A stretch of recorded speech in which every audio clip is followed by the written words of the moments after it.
خواب میں زہر کھانا، پوائزن کھانا خواب میں کیسا ہے؟ بسم اللہ الرحمن الرحیم، السلام علیکم ورحمۃ اللہ وبرکاتہ۔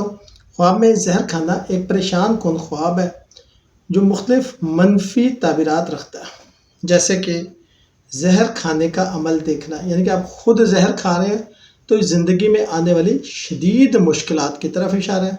مالی یا جذباتی نقصان کی پیشن گوئی بھی، اور ابن سیرین کے مطابق دشمن کے مکر سے خبردار کرنا بھی ہے۔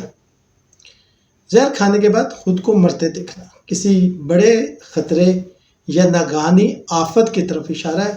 بعض تعبیر میں یہ بدنامی اور رسوائی کی علامت بھی ہے۔ زبردستی زہر پلایا جائے تو دشمنوں کی سازش، خود زہر کھانا، خود ساختہ مسائل کا سامنا، زہر کا اثر نہ ہونا، مشکلات سے نجات، اور زہر کے بعد کیا کرنا، برائی سے بچاؤ کی علامت ہو سکتا ہے۔ اگر آپ دیکھتے ہیں زہر کا اثر نہیں ہوا یا زہر کے بعد آپ نے کیا کر دیا تو مشکلات پر قابو پانے یا برائی سے بچنے کی طرف اشارہ ہے۔ اپنے کھانے پینے کا خیال رکھیں، کاروباری معاملات میں احتیاط برتیں، رشتوں کا جائزہ لیں اور دعاؤں کا خاص اہتمام کریں۔